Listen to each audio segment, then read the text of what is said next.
Welcome guys, welcome back to a new video, the French Revolution. So I'm gonna give you the brief about this chapter, what happened in this chapter in just 10 minutes or 5 minutes.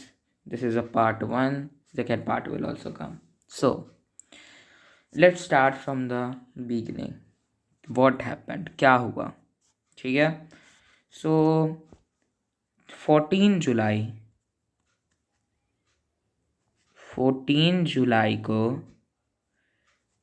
ये date याद रख सकते हैं. 14 जुलाई को क्या हुआ कि एक रूमर फैली. ठीक है. That was a rumour, not a actual news. That was a rumour कि आप राजा जो है उसने बोल दिया है कि सेना को, क्योंकि वह ट्रूप्स भेज रहे, सेना अपने आदमियों को भेज के जितने भी लोग हैं सबको गोली से मरवाना चाह रहे हैं. So this was the rumour that spread among the people.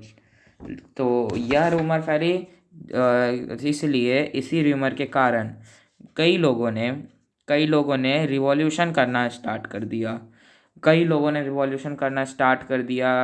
कुछ लोगों ने बम गिराना स्टार्ट कर दिया. बेस्टाइल पे एक प्लेस था वहाँ का फोर्ट्रेस, उस पे बम गिराने लगे, रिवॉल्यूशन करने लगे. This is the figure.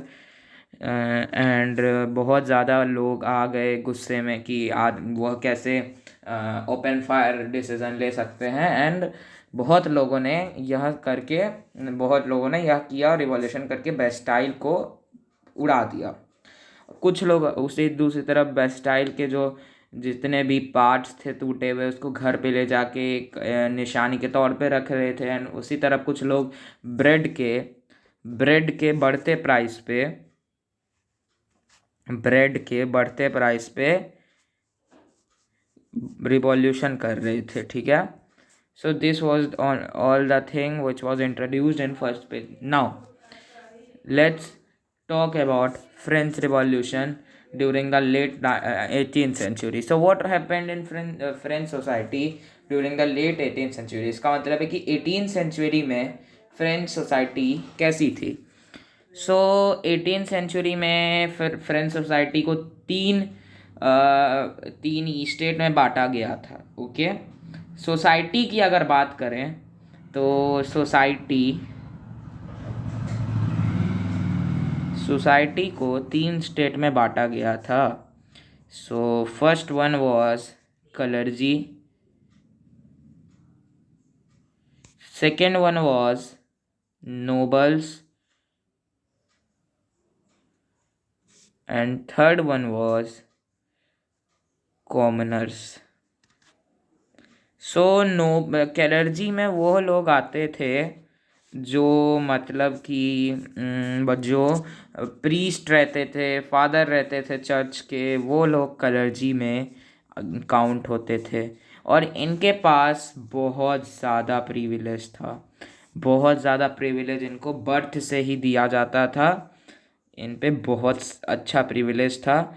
Second E state के पास भी बहुत अच्छा प्रिविलेज था, नोबल्स यानी विद्वान जो राजा के पैलेस में रहते हैं. और थर्ड थे कॉमनर्स भी जो थे वो हमारे 3 हिस्सों में बटे हुए थे. ठीक है. पहला था कुछ बिग बिजनेसमैन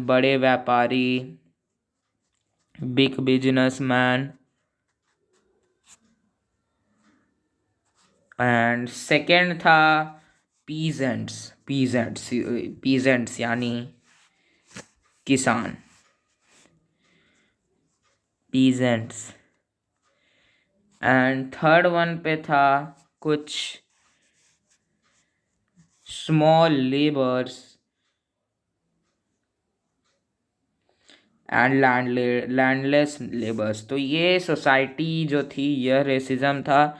सोसाइटी 3 भागों में बटी थी, कलर्जी यानी प्रीस्ट यानी पुजारी, नोबल्स यानी बड़े बिजनेस नोबल्स यानी विद्वान जो राजा के पैलेस में रहते हैं. थर्ड पे थे कॉमनर जिसमें पहले बिजनेसमैन आते हैं, लॉयर्स आते हैं, कोर्ट ऑफिशियल्स आते हैं, दूसरे में पीजेंट्स, आर्टिसंस एंड तीसरे में लेबर्स. सो ये था सोसाइटी का हाल. अब बात करें कि फ्रांस में उस टाइम के हालात क्या थे, economic condition and everything. So 17 let me increase the width 1774 में लुइस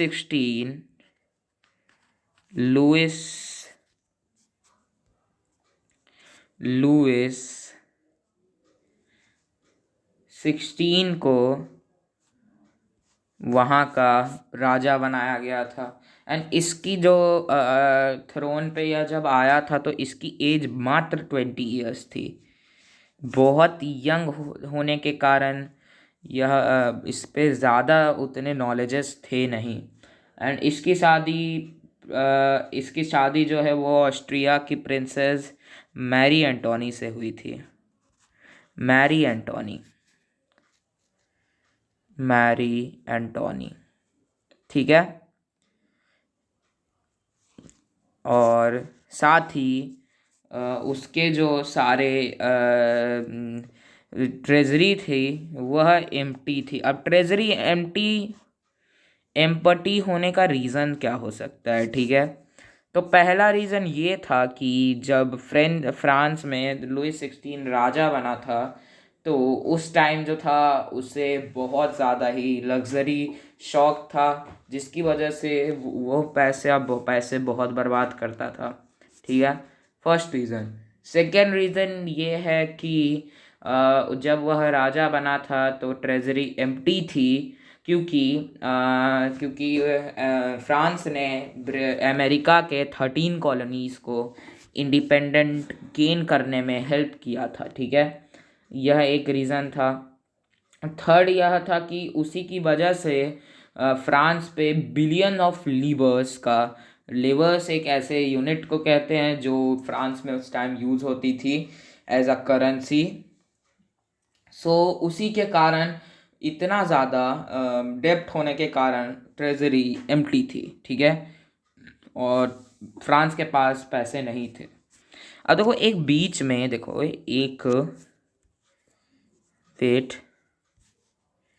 एक वर्ड आता है ओल्ड रेजिम, ठीक है।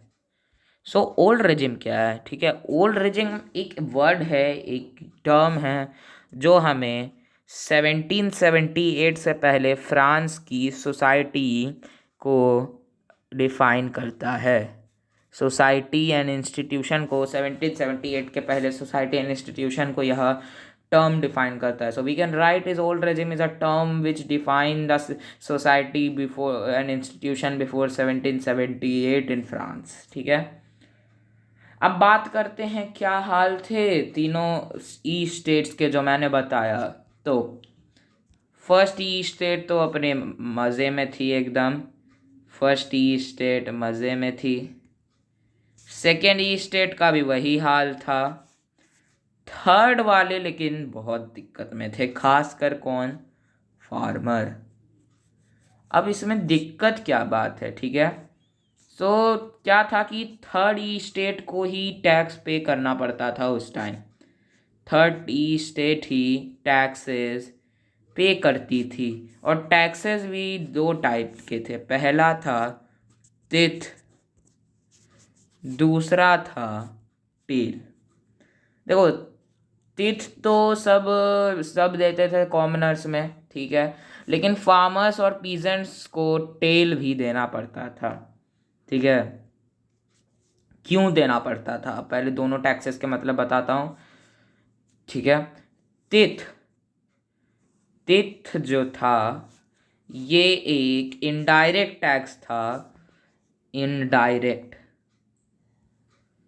ये एक इनडायरेक्ट टैक्स था जो फार्मर्स और यानी यह पीजेंट्स को देना पड़ता था चर्च में पुजारी यानी प्रीस्ट को, ठीक है। और सेकेंड वाला जो था हमारा टैक्स ये था डायरेक्ट वन। ये डायरेक्ट टैक्स था जो हमें देना पड़ता था राजा को। सो टेथ में क्या था कि इसमें हमें 1/10 ऑफ द एग्रीकल्चर प्रोडक्शन देना पड़ता था, जो पीजेंट्स के ऊपर बहुत ज़्यादा ही असर कर रहा था। ये था हमारा French society during late 18th century. ठीक है, अब हम चलते हैं struggle to survive. What was struggle to survive?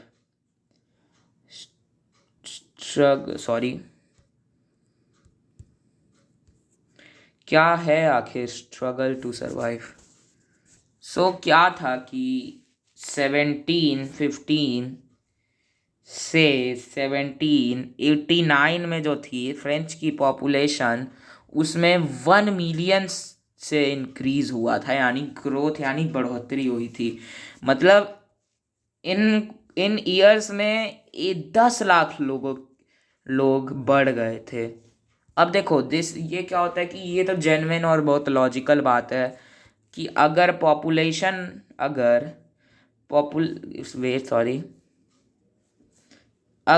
Population बढ़ेगा तो फूड डिमांड भी बढ़ेगी।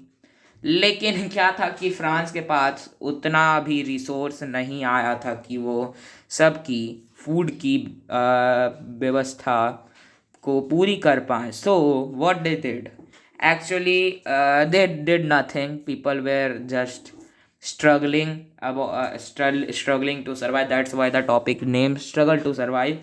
And लोग उस टाइम अपने बेसिक नेसेसरी चीज़ों को पूरा करने में औसम वह नहीं थे, तो वह नहीं थे उसमें करने में कैपेबल, तो वह इसे कैपेबल नहीं थे पूरा करने में। सो इसी सिचुएशन को बोला गया subsistence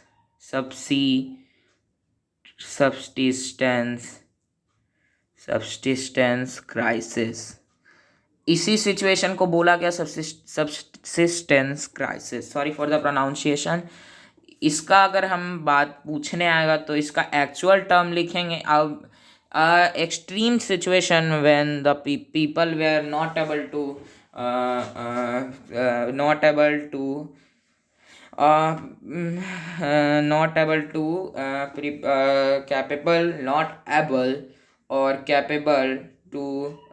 gate their basic means of livelihood. यानी इसका मतलब है कि एक ऐसा सिचुएशन जब आदमी अपने बेसिक चीज़ों को पूरा करने में कैपेबल नहीं होता है। अब बताओ इसको कैसे एग्जाम्पल दे। तो इसको एग्जाम्पल में हम तो समझ सकते हैं कि अगर बाढ़ आए और खाने की विपत्ति हो तो उस टाइम भी यही चीज़ होती है, तो उसको हम सबसिस्टेंस क्राइसिस बोल सकते हैं। अब बात करते हैं growing of middle classes and इनविसेज and end to privilege. So क्या हुआ था कि एक ऐसा समय आया था जब इंक्रीजिंग टैक्स इंक्रीज हो गए थे, खाने की विपत्ति हो गई थी, आदमी रिवॉल्ट कर रहे थे। तो उसी 18th सेंचुरी में एक ग्रुप ऑफ पीपल सामने आए जिनका नाम था मिडिल क्लासेस।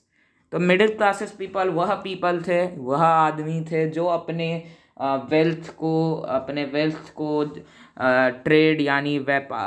ट्रेड करके, ओवरसीज ट्रेड और सामानों का मैन्युफैक्चर करके अपने वेल्थ को कमाते थे। और यह बहुत सारे काम, कुछ ऐसे काम थे जो यह करते थे, जैसे textile industry and many things. इस ग्रुप ऑफ पीपल से कई फिलोसफर सामने आए जिनने फ्रांस को अब मोनार्क से मुक्त कराने में हेल्प की। तो पहले आते हैं फर्स्ट फिलोसफर, जिनका नाम था जॉन लॉके, ठीक है। इन्होंने एक बुक लिखी जिसका नाम था टू ट्रीटीज ऑफ गवर्नमेंट। इन्होंने इस बुक में डिवाइन और डॉक्ट्रिन ऑफ डिवाइन और एब्सोल्यूट राइट ऑफ मोरैर के बारे में चर्चा की।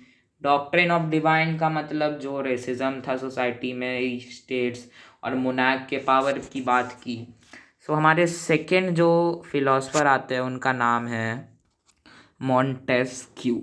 इन्होंने स्पिरिट ऑफ लॉ लिखा और इससे इन्होंने बताया पावर जो थी उस टाइम की, जो गवर्नमेंट में डिस्ट्रीब्यूट थी, यानी division of power within the government. So ये कुछ ऐसे मिडिल क्लास पीपल थे जो सामने आए और इन्होंने एडवर्टाइज किया मोनार्क के बारे में। जो अब हम बढ़ते हैं अपने next topic, outbreak of revolution. तो आउटब्रेक ऑफ रिवॉल्यूशन में क्या हुआ था, तो एक पार्लियामेंट जो था उसमें हम हर कुछ सालों पे कुछ साल पे एक मीटिंग बुलाई जाती थी पार्लियामेंट में। तो उस मीटिंग में कुछ चर्चा होती थी टैक्सेस को लेके। तो ऐसे ही बहुत दिनों बाद 1614 से डायरेक्ट 1789 के 5 मई को, ठीक है, 5 मई 1789 को एक मीटिंग बुलाई गई पार्लियामेंट में, ठीक है, जिसका इस पार्लियामेंट में मीटिंग बुलाई गई जिसमें बहुत लोग आए। फर्स्ट ई स्टेट आए, सेकेंड ई स्टेट आए एंड थर्ड ई स्टेट आए। तो इसमें भी कुछ टैक्सेस को लेके बातचीत होनी थी, लेकिन थर्ड ई स्टेट के 600 मेंबर आए, फर्स्ट एंड सेकेंड के 300 मेंबर आए, थर्ड के 600 मेंबर आए, ठीक है। अब देखो डिसरिस्पेक्टफुल कब लगा उन्हें, ठीक है। फर्स्ट ई स्टेट और सेकेंड ई स्टेट के मेंबर्स को पार्लियामेंट पे बैठने की जगह दी गई, लेकिन उसी तरफ थर्ड ई स्टेट के मेंबर्स को पार्लियामेंट में बैठने की जगह नहीं दी गई, उन्हें बैक साइड पे खड़े रहना था। सो 600 मेंबर जो थर्ड ई स्टेट के आए थे उन्होंने बहुत सारी उम्मीद से बहुत सारे लेटर्स लेके आए थे जिससे कि वह फॉलो करें हमारे लुईस 16 जी की वह लेटर्स को वह देखेंगे, बातों को समझेंगे, लेकिन ऐसा कुछ नहीं हुआ। ऐसा कुछ भी नहीं हुआ। 40,000 लेटर आए जिसमें से ज़्यादातर लेटर्स में मांग थी 1 वोट 1 वैल्यू, 1 वोट 1 वैल्यू। इसमें इसका मतलब है कि एक आदमी का एक वोट हमेशा काउंट होना चाहिए, लेकिन first and second E state के मेंबर्स को 2 वोट दिया गया था ईच वन में। 1 वोट तो था, 1 वोट था, बट 600 मेंबर होने के कारण वह जीत जाते थे। फर्स्ट में भी 300, सेकेंड में भी 300 यानी 600, यानी बट थर्ड में हाफ था वैल्यू, यानी half of 600 is equal to 300। इसलिए जो गवर्नमेंट हमेशा बनती थी वह सेम और जो राजा का मन करता था उस हिसाब से बनती थी। तो इसी चीज़ को हटाने के लिए लोगों ने बहुत सारे लेटर्स भेजे, लेकिन क्या हुआ, उनको रिजेक्ट कर दिया लुईस ने। क्या हुआ कि ऐसे ही लोगों ने डिसाइड किया कि अब हम धरना देंगे, अब हम इसके लिए रिवॉल्यूशन करेंगे। तो लोगों ने क्या किया कि रिवॉल्यूशन स्टार्ट कर दिया। उन्होंने मांग करने लगी उन्होंने कि अब कॉन्स्टिट्यूशन हम बनाएंगे और उन्होंने रिवॉल्यूशन स्टार्ट कर दिया। और टेनिस कोर्ट, वर्साइलिस के पैलेस के टेनिस कोर्ट में उन्होंने यह रिवॉल्यूशन स्टार्ट किया, जो हमारे 2 लोगों के द्वारा हेल्ड किया गया। पहले थे मीराबियो एंड अबेसियस। मीराबियो जो थे एक अपर क्लास से बिलोंग करते थे, लेकिन क्या था कि उनके फैमिली ने बोला था कि यह प्रिविलेजेस से हमें दूर रहना चाहिए। और अबेसियस जो थे वह एक चर्च में प्रीस्ट के तौर पे काम करते थे, या प्रीस्ट थे वो एक। इन्होंने रिवॉल्यूशन को आगे बढ़ाया। जब तक यह चीज़ चल रही थी वर्साइलिस में, उसी जगह तरफ अपोजिट जो था बेस्टाइल में लोगों को हॉस्टेस बना के मारना स्टार्ट कर दिया। सारे लोगों ने, सारे 30 स्टेट्स के लोगों ने। ब्रेड के प्राइस बढ़ गए थे, बहुत ठंड थी, जिसकी वजह से सारे इस घटनाओं को देख के कि नहीं अब तो हमें 30 स्टेट वाले मारेंगे, लुइस 16 ने कॉन्स्टिट्यूशन एक्सेप्ट कर लिया। एक्सेप्ट कर लिया कि ठीक है तुम कॉन्स्टिट्यूशन बनाओ लेकिन जल्दी बनाओ।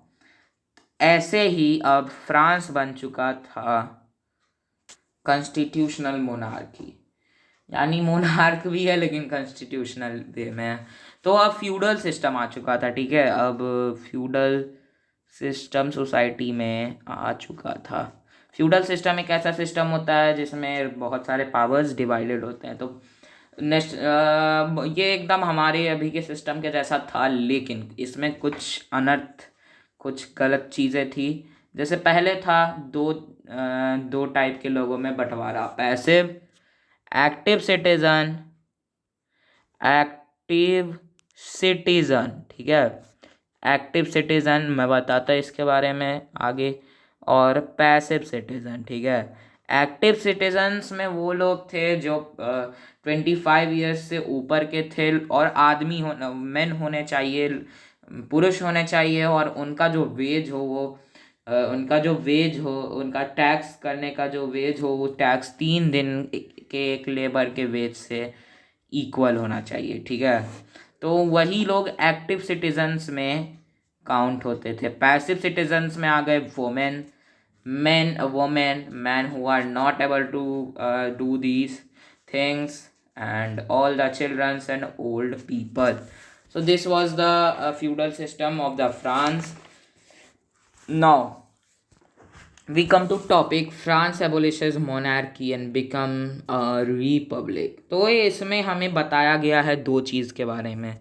पहला कि नेशनल एंथम ऑफ फ्रांस कैसे फॉर्म हुआ।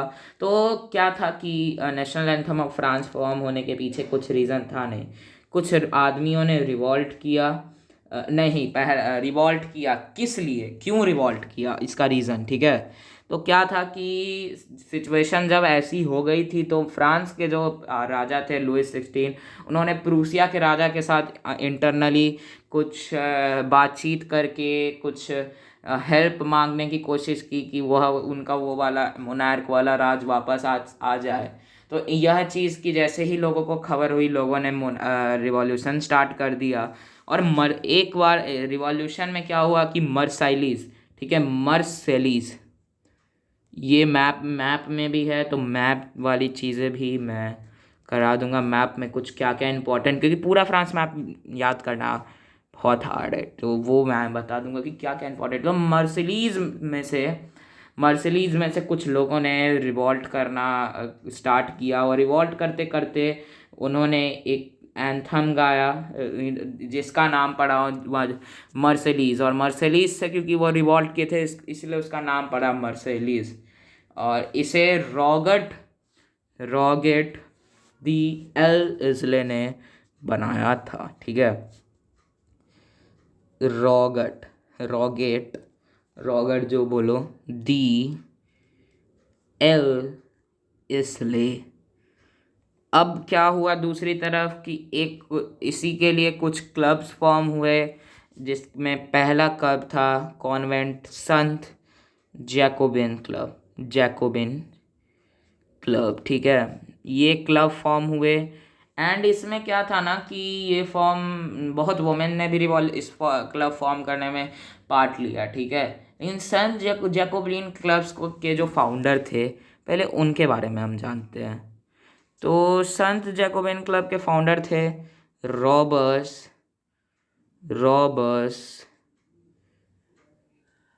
पियर, ठीक है। If spelling is wrong see it.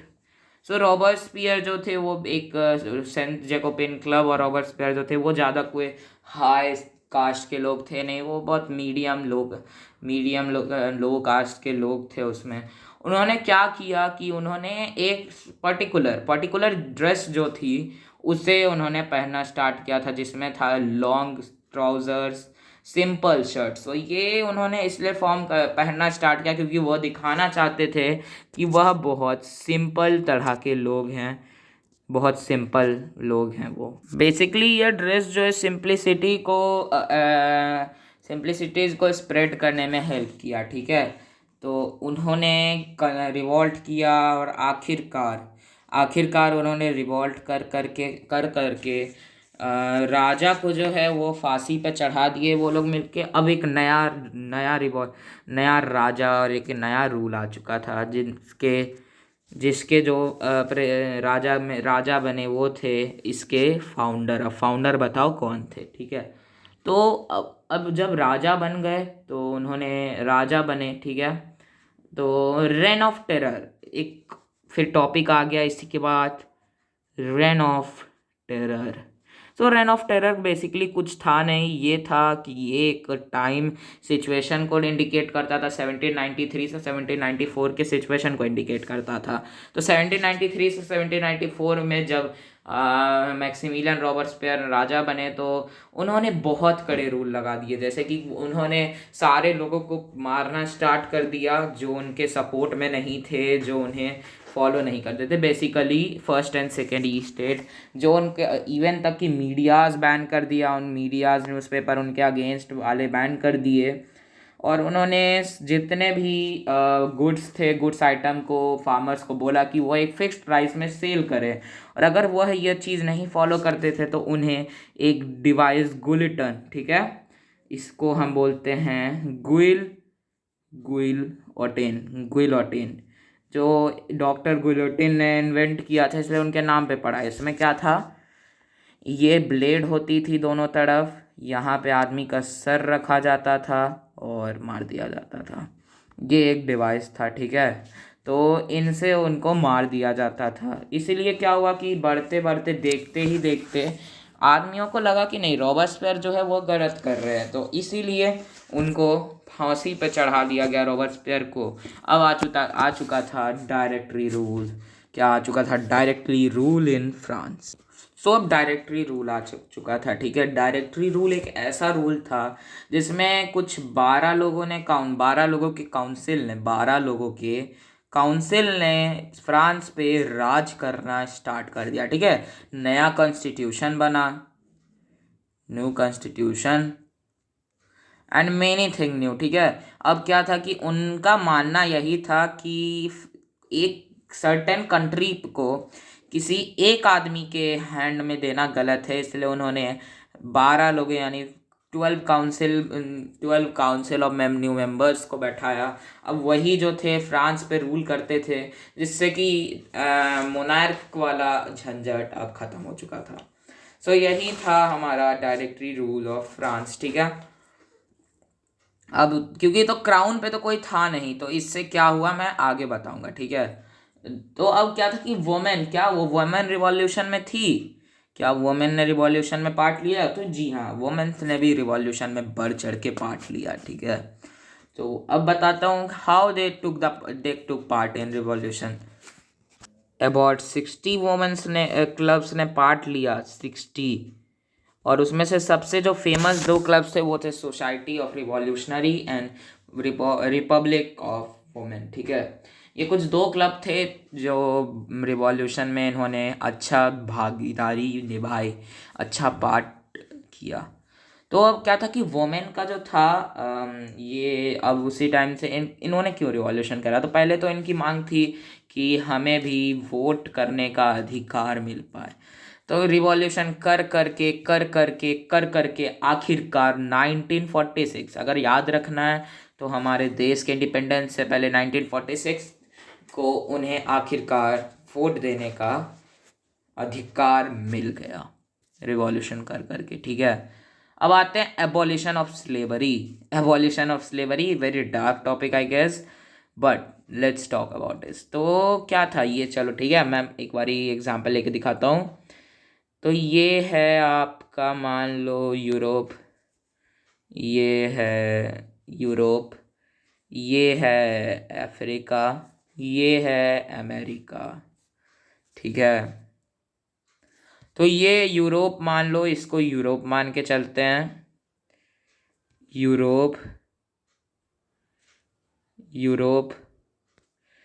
Africa, America या यूएसए। तो क्या था ना कि जब ज़रूरत पड़ती थी शुगर्स की या बहुत चीज़ों की, तो लोग तो चलो ट्रेड ऐसे कर लेते थे, ठीक है, एक्सपोर्ट।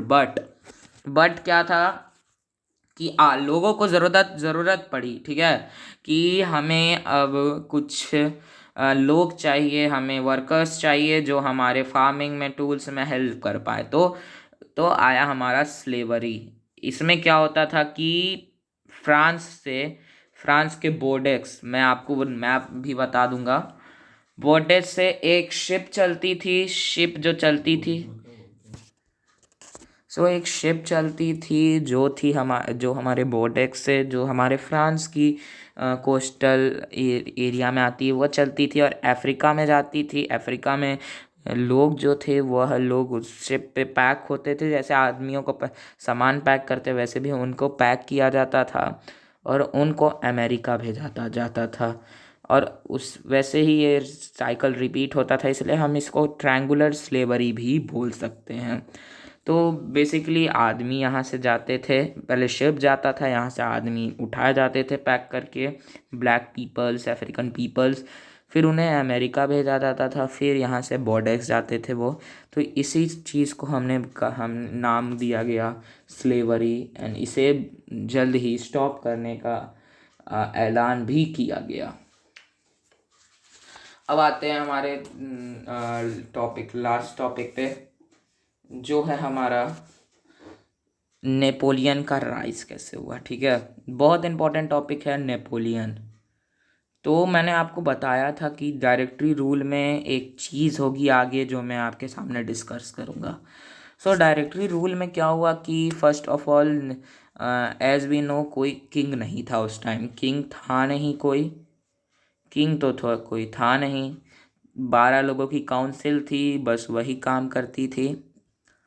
तो उसमें से क्या हुआ कि एक नेपोलियन आया, नेपोलियन ने किया कि नहीं, नेपोलियन ने अपने आप को क्राउन पहना दिया और वो राजा बन गया। इसी को कहा गया rise of Napoleon. So thank you so much for being in the video. Hope you guys understood this topic in just 30 minutes brief explanation. Thank you. I will meet you soon.